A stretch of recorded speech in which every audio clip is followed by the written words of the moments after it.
These are days and nights of blood. Heroes will rise as the anchors fall. Hey, what's up guys, it's Cypher and welcome to a brand new series that we're doing on this channel called Pro PvP Tips for the Elder Scrolls Online.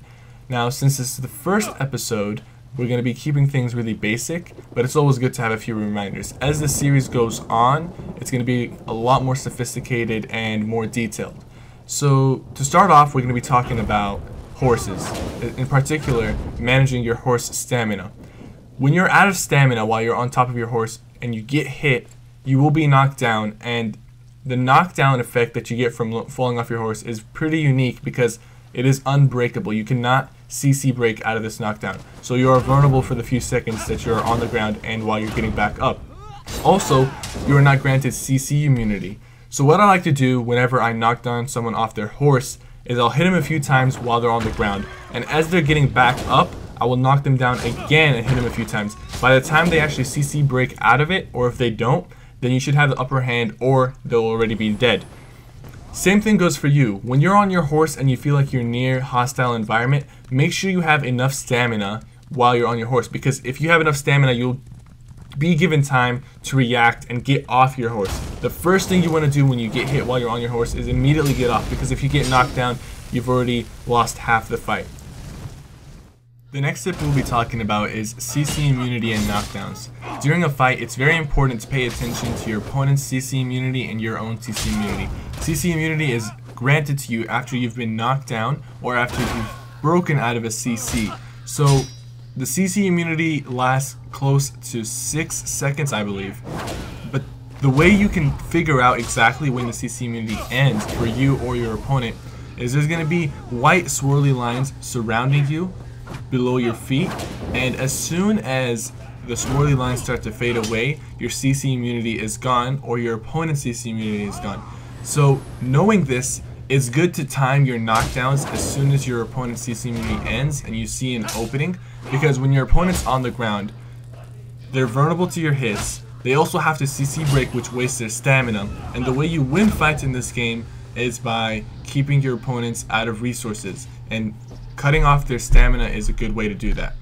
The third tip we'll be talking about is interrupting your opponent during battle. Now, anything with a cast time is interruptible, including heavy attacks from all weapon types. Now, there's a few ways you can bash your opponent or interrupt them. First way would be just doing a regular bash with your weapon. Now, any weapon can do this. It doesn't have to be in sword and shield. It can be a staff, it can be a bow, it can be a two-handed dual wield. Any weapon can bash your opponent and interrupt them while they're casting their ability. When you bash your opponent, they do get stunned for a few seconds, and they can break out of that stun, costing them some stamina, which is a bonus for you.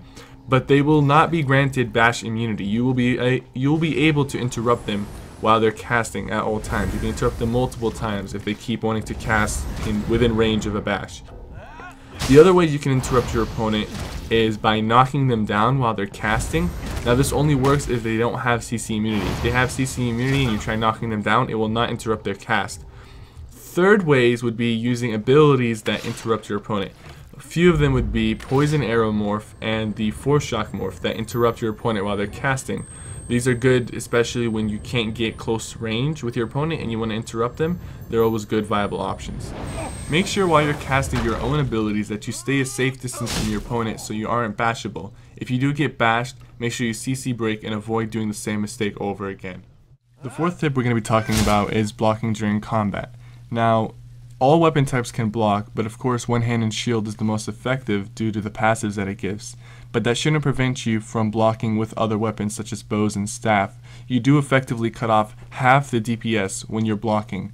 But you got to keep in mind, when you're blocking, you do lose stamina for every hit that you take. And if you run out of stamina, you can no longer block. So you have to block the right attacks. What I usually do, for example, against sorcerers, is I will try to block their crystal shards so I don't get knocked down. Because when you're blocking, you do not only negate the half the DPS, but certain spells that knock you down, you do negate the knockdown of those effects. So let me tell you what to do against someone who is constantly blocking. What you don't want to do is you don't want to start using a high DPS and use up a lot of magicka while they're blocking. What you want to do is do a lot of light attacks dots and also AoE effects, because you cannot block AoE effects, and dots still do damage through blocking. Even though it's minimal, it's still more effective than using a bunch of high DPS attacks at once. Once you see that they're no longer blocking anymore, they're out of stamina and you should go in for the kill. The fifth and final tip I'm going to leave you guys with is using your surroundings. You can use your surroundings defensively or offensively. An offensive example would be constricting your opponent near 2 boulders and then dropping an ultimate on them, limiting their options, or luring a group of people into a constricted room that's possibly filled with oils, ultimate, or an AoE bomb. Now, a defensive example would be using your surroundings to cut off your opponent's line of sight, because they do have to be looking at you in order to hit you.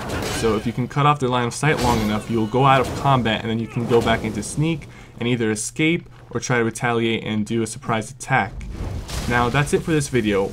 Future videos are going to be much more longer, but they're going to cover smaller tips and I'm going to go into deeper detail. Tell me guys how you like this. Leave a like, comment. I will see you guys soon.